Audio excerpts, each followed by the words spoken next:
mi pui le pathian ma anin tiam na a family ang kon an education minister te pay to bol to chung ko an ya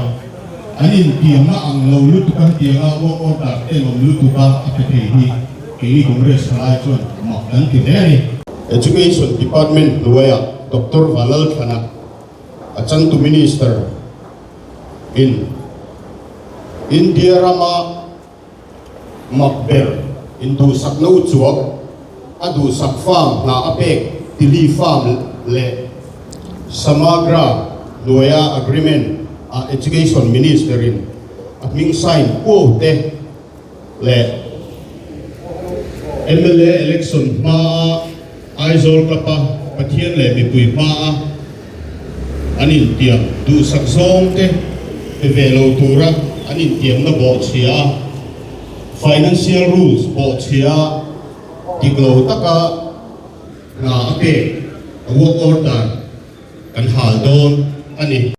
Dr.Mathlan kana education minister in adu sak zong ZPM mi le sa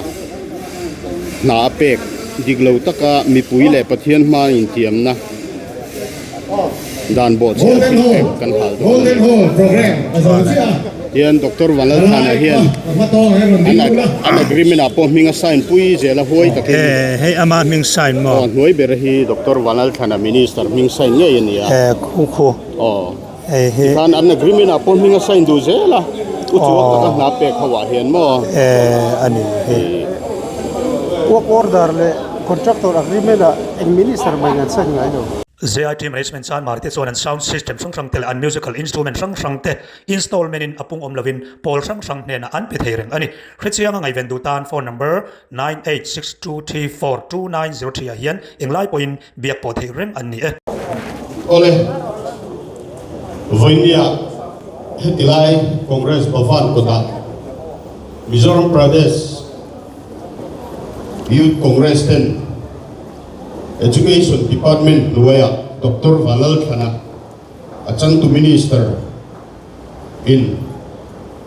India rama makber into sakno chuak adu sak farm na apek tili farm le samagra loya agreement a education minister in at ming sign ko te le MLA election ma aizol kapa pathian le mi pui ma anin tiam du sak zong te velo tura anin tiam na bo chia financial rules bo chia tiglo taka na ate work order kan hal don ani voinia hian voinia kan program hi sarkar lai be chak sim van ani lawa amai ro chu mi pui min tiam ang nga anom tak lo wangin le mi pui le pathian ma a anemele candidate ten anin tiam rol bo chia ha anin pek na uchuak tak work order education department a big chau hal rana kan nei do na hei lo po hi kan nei chawa department sang RTI ten kandila voinia ZPM ina restricted tender pulan duman opposition leader anilaya Mizoram ina sum kan ho na satzia le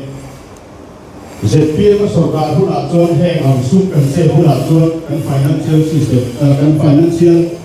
position support chatura asui te MLA sarkar ni ta aya uchuaka ani te dan zong te voinia hian a hutu le chu kan lia chumi wang chuan pathian le mi pui ma meu an MLA candidate ten ani tiam na an bo chian hi voinia hian an work order education department bi ami bi chau an ha don ani tula hian congress sarkar te kan chhabere kan ti hau lowa amai ro chu politics a chuan kan in teya mani pa titan kan ram tan kan vision ti hotin turin sarkar turin kan teya voini hen ZPM sarkar mi pui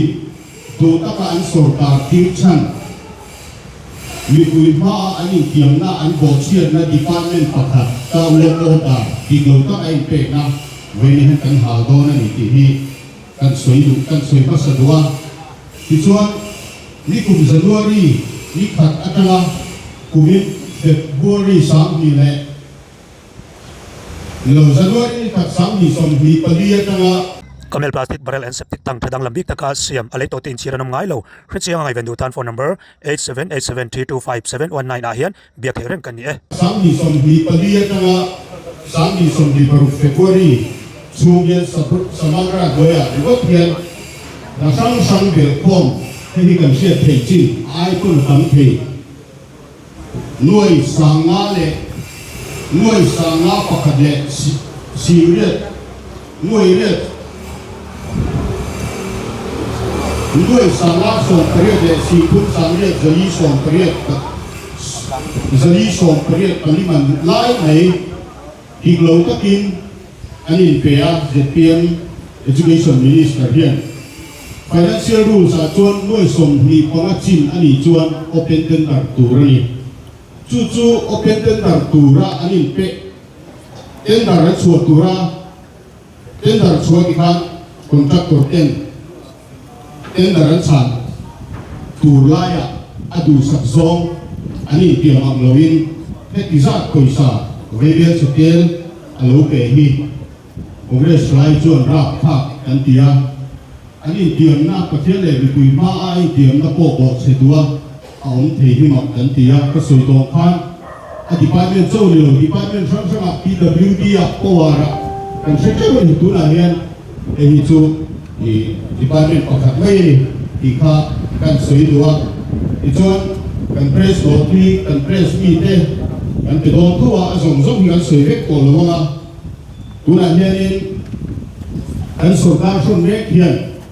AMC in thante ti kain tiam takin man sa takin la department sang tam ten le koisa contractor ten an security deposit anak hekap lo tang ten kong ten siam niin kanin sia di hian MC thandon aizol chumpo man mo pak sakin an laptop chua kathen kan ve sa akil ko te ang ker te cho tu na hian an thok ne ka chu ti le ngai chuan AMC thanan candidate kamso te po hian ve sang an MLA an minister ten poisa te pe in an candidate tan na an thok buk renani i RTI le hetianga han beya lipuya hanin puana an ki rutum hian vote kan bu phana le lipuya kan in ti thiang lim la lama tam ka ten mai palang ki kan lo wang fi kur takin venia hian i hetianga program hi kan siama sarkar lai ki mol pho tum wang le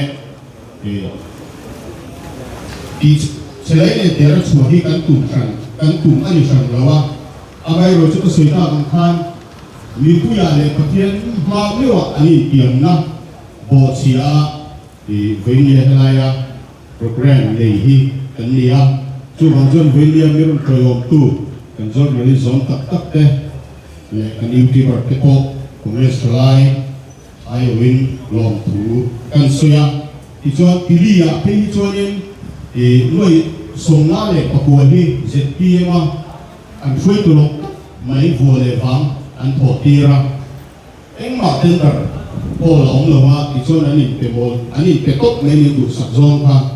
ti chuan he agreement te ko ka kinga an agreement a le zel hian kan minister hian ni assign do le sarkar sang kan lo son ve to kan sarkar lai nei kon kan lo thok to agreement a minister signature assign hi kan national lo ni chu wa jon venia hian du taka mi pui te na lo sarkar to te lol hoka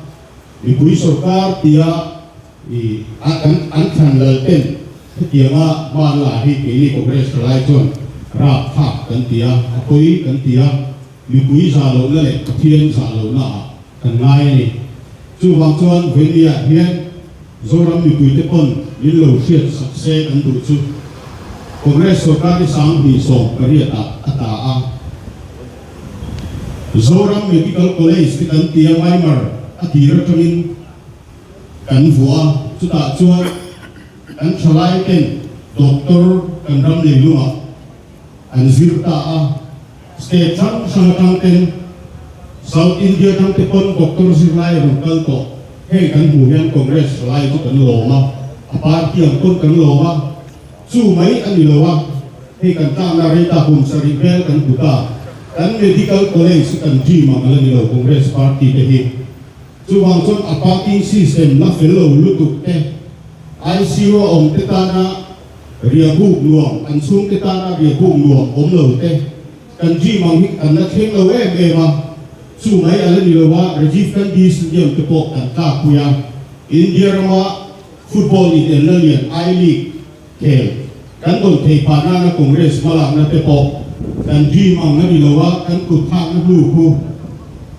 mu tu eminent sarkara po om lem lo lai kan huwa thara tu ni mai kan thut theng da te pavilion chung te po kan duangin kan ti man lo wa kan ta sanani chu wang chon vai ni han congress te hian kan kut lu kan sun lu le kan ji mang ti ho ti tur hian kan tha sa se to mi pui te tan hian ma thi thazo le thui zo medical college sa te niemo sport discipline sang sang niemo department sang sang kan le ya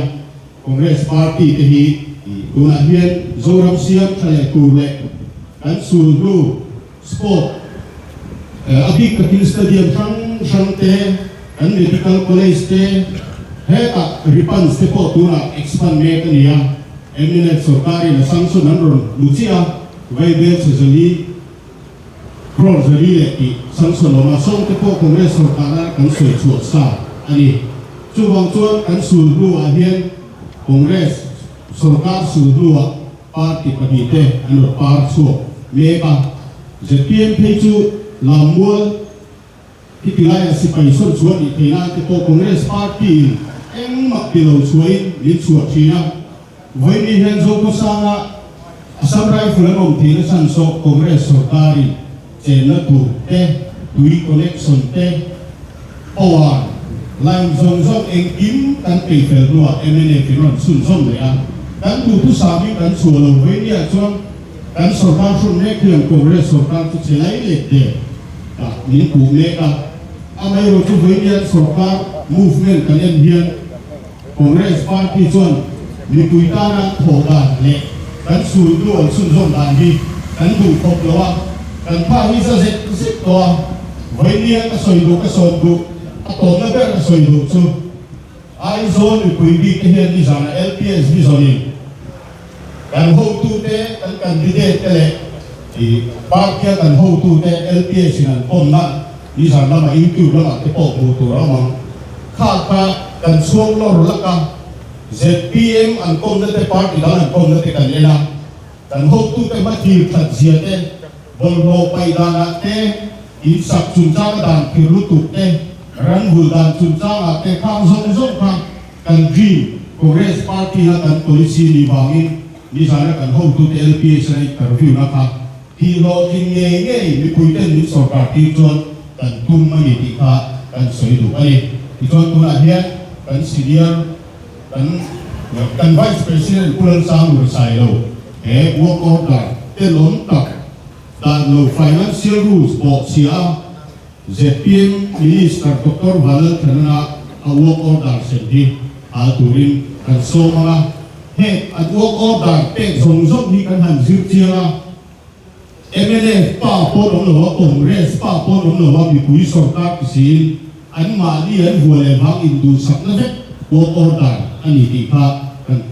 soi to du po ani tuna kan sin kan vice president pulang sang lura work order te lon tak mai financial rules o sia ti Dr.Mathlan education minister na aloke ki alturin il som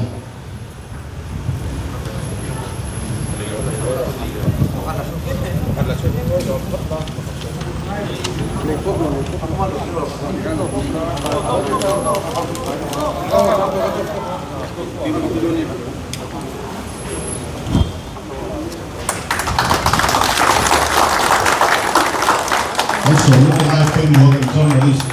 kali member local bangin long thu kan soi ta kan phan Congress Party kan chhuah ro kan fel fiber kan tilo amai ro chu lipui le pathian ma anin tiam na a family ang kon kan education release kan te pay to robol to chu ko an ya anin tiam na ang lo lu tu kan tiang a wo ta te lo lu tu ba a te hi kili Congress lai chon ma kan ti de ni ki ha kan soi de ro le an lo ne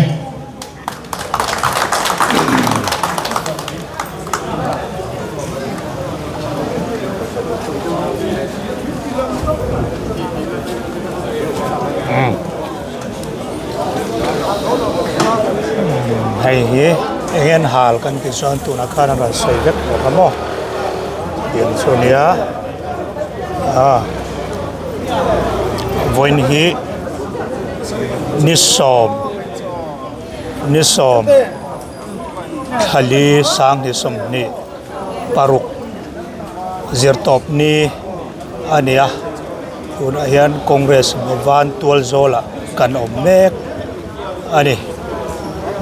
hay hi hay hi minister ina athil ti diplom le khapoi mo te copy an hal ani ti kha karan em lawa hay hi congress mawan kha ni in muthiam lom mo le khati chin khan ros phot maya sike wan dai bong kon te chon tu na hianin kar rang discount thatak tak kan kalpui me ka lo na la du tan po ol samte in kan ti sak the korean siam ngai mai motor te hi lowa bel siam vete u